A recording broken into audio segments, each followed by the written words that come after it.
નમસ્કાર વિદ્યાર્થી મિત્રો, the HB Kapadia group of school વતી હું મહેશ પટેલ આપ સૌને ઓનલાઈન શૈક્ષણિક પદ્ધતિની અંદર આવકારું છું.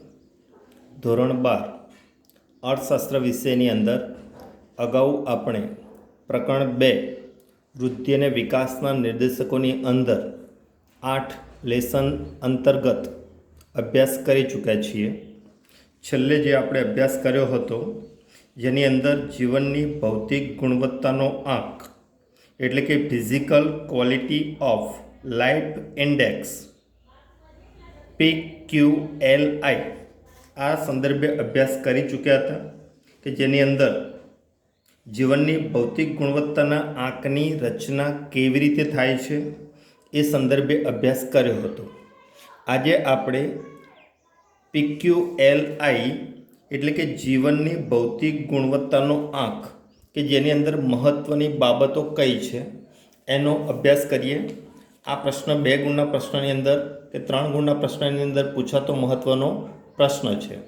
તો આ પ્રશ્નમાં મહત્ત્વના પોઈન્ટ તમારે સમજીને લખવાના છે મોઢે કરીને. એ પોઈન્ટની અંદર આપણે જોઈએ તો PQLIની મહત્ત્વની બાબતોમાં કે જે દેશનો PQLI 100ની નજીક તે દેશનો ભૌતિક ગુણવત્તાની 3 બાબતોમાં કામગીરી ઉત્તમ છે તેમ કહી શકાય. કઈ 3 બાબતોની કામગીરી ઉત્તમ કહી શકાય? શિક્ષણ, અપેક્ષિત આયુષ્ય અને બાળ મૃત્યુ દર. કારણ કે આ ત્રણેય ક્ષેત્રની કામગીરી ઉત્તમ હોય તો આ ત્રણેયની અંદર જોવા મળતી સ્થિતિને આધારે જે એક આપણે આંક નિર્ધારિત કરીએ એ આંક પણ ઊંચો હશે એટલે કે 100ની નજીક હશે. એટલે એ રીતે 100ની નજીક જે દેશનો આંક હોય એની 3 બાબતોમાં કામગીરી ઉત્તમ છે તેમ કહી શકાય. એટલે કે વિકાસ પ્રક્રિયા તરફ અગ્રસર છે. જે દેશનો PQLI 0ની નજીક છે તે દેશની ભૌતિક ગુણવત્તાની 3 બાબતોમાં કામગીરી કનિષ્ઠ એટલે કે સામાન્ય છે. એટલે કે અહીંયા શિક્ષણ, અપેક્ષિત આયુષ્ય અને બાળ મૃત્યુ દરની અંદર જે દેશની કામગીરી નિમ્ન કક્ષાની હશે તો એ દેશનો PQLI 0ની નજીક હશે. અને 0ની નજીક PQLI હોય તો એ દેશો 3 બાબતોમાં કામગીરી કનિષ્ઠ છે એમ આપણે કહી શકીએ. ત્રીજી મહત્ત્વની બાબત આપણે જોઈએ PQLI 0 અને 100ની વચ્ચે હોઈ શકે. કારણ કે 3 બાબતો છે એના સરેરાશ મૂલ્ય પ્રમાણે PQLI નક્કી થતો હોય છે. એટલે PQLIની અંદર જે 3 બાબતો છે શિક્ષણ, આરોગ્ય અને બાળ મૃત્યુ દર કે જેને 100નો આંક આપવામાં આવ્યો છે એમાંથી જે દેશે શિક્ષણ, આયુષ્ય અને બાળ મૃત્યુ દરની સ્થિતિ હોય એ સ્થિતિ પ્રમાણે 3 આંક આપવામાં આવે. એનો જે સરવાળો થાય એને 3 વડે ભાગતા જે સરેરાશ મળે એ PQLI છે એવું આપણે આગળ અભ્યાસ કરી ચૂક્યા છીએ. તો આ રીતે PQLI કોઈ પણ દેશનો 0થી 100ની વચ્ચે હોઈ શકે.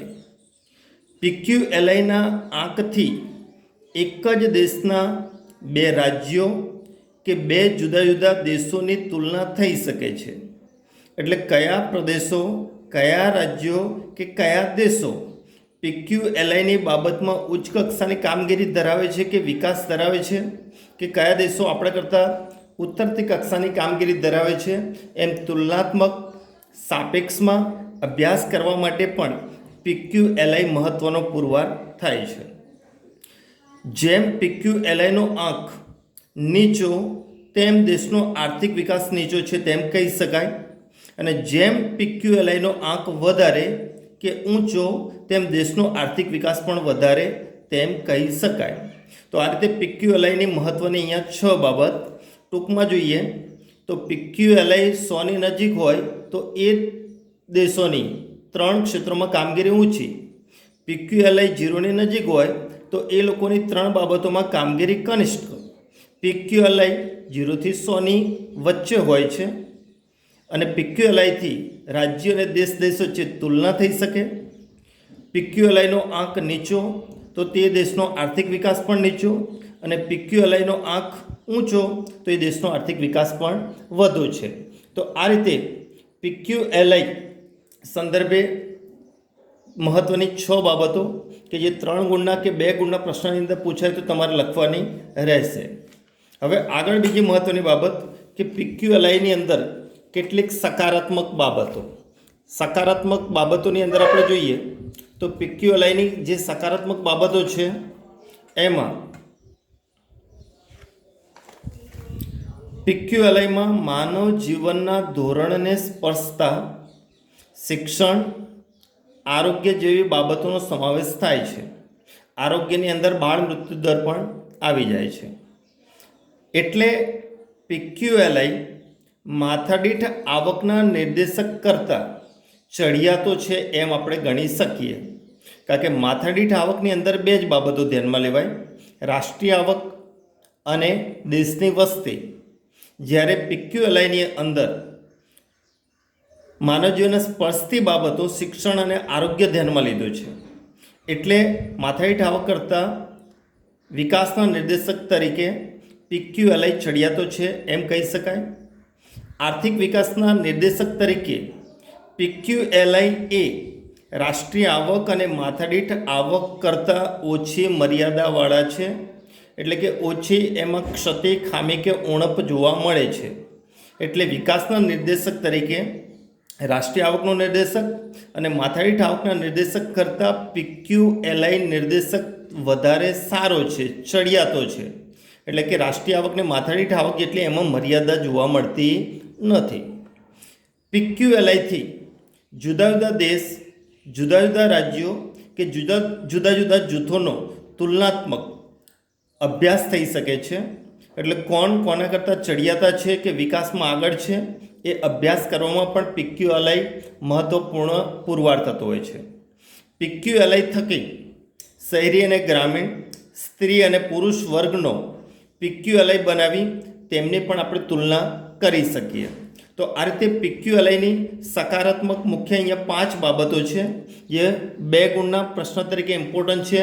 એટલે આ પ્રશ્ન પણ તમારે મોઢે કરીને લખવાનો છે. એ પછી આપણે જોઈએ PQLIની મર્યાદાઓ. PQLI આંક આપણે જોઈ ગયા, પણ એમાં પણ કેટલીક મર્યાદાઓ જોવા મળે છે. તો PQLIની મહત્ત્વની મર્યાદાઓમાં જોઈએ તો PQLIમાં માત્ર 3 જ બાબતોનો સમાવેશ કર્યો છે. કઈ 3 બાબતો? શિક્ષણ, આરોગ્ય અને બાળ મૃત્યુ દર. અને આ 3 જ બાબતોને આધારે દેશનો વિકાસ થયો છે કે નહીં એ સચોટ કે સ્પષ્ટ કહી શકાય નહીં. એટલે સાચો આંક મેળવવા આ 3 બાબતો સિવાયની અન્ય કેટલીક બાબતોનો પણ સમાવેશ કરવો જોઈતો હતો.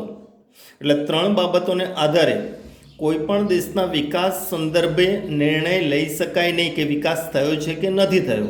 એટલે 3 બાબતો ઉપરાંત અન્ય કેટલીક બાબતોનો સમાવેશ કરવો આવશ્યક હતો.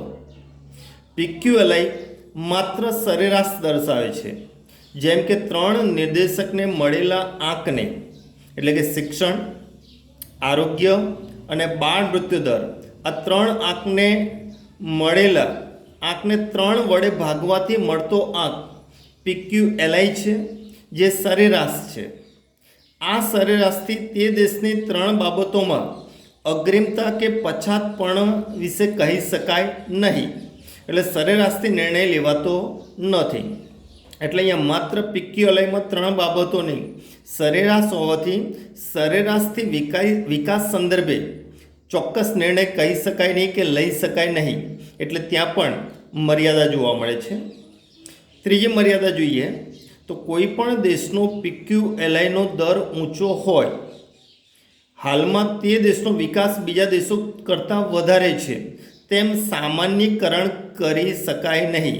સામાન્યકરણ એટલે કે સિમ્પ્લિફિકેશન. એટલે કે PQLI દર ઊંચો હોય તો અન્ય દેશ કરતાં વિકાસ વધુ છે અથવા અન્ય દેશ કરતાં વિકાસ ઓછો એવું આપણે સામાન્યકરણ કરી શકાય નહીં. 3 ધોરણોને એટલે કે 3 નિર્દેશકોને માનવ જીવનમાં એક સરખું મહત્ત્વ અપાય છે. એટલે શિક્ષણ, આયુષ્ય, બાળ મૃત્યુ દર, આ ત્રણે 100નો ગુણભાર કે ગુણાંક આપવામાં આવતો હોય છે, એટલે ત્રણેયને એક સરખું મહત્ત્વ અપાયું છે, જે અયોગ્ય છે. ત્રણેય બાબતો માનવ જીવનમાં એક સરખું મહત્ત્વ ધરાવતી હોતી નથી. એટલે આ રીતે ત્રણ જ બાબતોનું એક સરખું મહત્ત્વ અને ત્રણ જ બાબતોનો સમાવેશ એ પણ PQLIની મર્યાદા કહી શકાય. પાંચમી મર્યાદા જોઈએ કે જીવનની ભૌતિક ગુણવત્તા આંકમાં આવક વૃદ્ધિ. જીવનની ભૌતિક ગુણવત્તા આંકમાં આવક વૃદ્ધિ મહત્ત્વની છે, પણ અહીંયા PQLIની અંદર આવક વધારાને આવક વૃદ્ધિને ક્યાંય ધ્યાનમાં લેવાય નથી. એનો અર્થ કે આવક વૃદ્ધિની ઉપેક્ષા થઈ છે.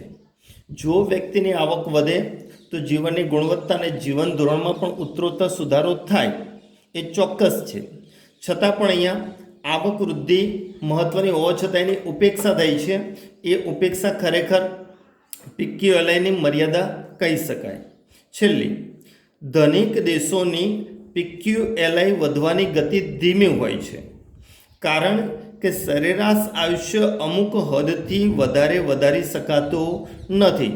સરેરાશ આયુષ્યની પણ ચોક્કસ મર્યાદા છે, જે 100 સુધી પહોંચી શકે નહીં. એટલે PQLIની અંદર સરેરાશ આયુષ્ય અમુક વર્ષનું હોઈ શકે, પછી એથી સરેરાશ આયુષ્યમાં વધારો થઈ શકે નહીં. સરેરાશ આયુષ્યમાં વધારો ન થઈ શકે તો PQLIનો આંક પણ વધી શકે નહીં. એટલે અમુક સમય પછી કે અમુક હદથી PQLI વધારે પ્રમાણમાં વધી શકે નહીં, તો એની ગતિ ધીમી પડે. તો એનો અર્થ એવો નથી કે એ દેશનો વિકાસ અટકી ગયો છે અથવા વિકાસ નીચો છે. તો આ રીતે PQLIની મહત્ત્વની 6 મર્યાદા ઇમ્પોર્ટન્ટ 3 ગુણની ટૂંકનોંધ છે. વિદ્યાર્થી મિત્રો, આ પાઠનો ગુણભાર પણ 10 છે. એટલે અહીંયા 3 ગુણના અને 5 ગુણના પ્રશ્નો વારંવાર પૂછાતા હોય, એટલે અહીંયા PQLIની મર્યાદાઓના 6 પોઈન્ટ 3 ગુણની ટૂંકનોંધ માટે ઇમ્પોર્ટન્ટ છે. આજે તમે જુઓ કે વિશ્વમાં 2003 પછી PQLIની 3 બાબતોને આધારે બનતા આંકને બદલે તેમાં માનવજીવનને સ્પર્શતી બીજી 3 બાબતોનો સમાવેશ કરી જીવનની ગુણવત્તાનો આંક એટલે કે QLI તૈયાર કરવામાં આવ્યો છે.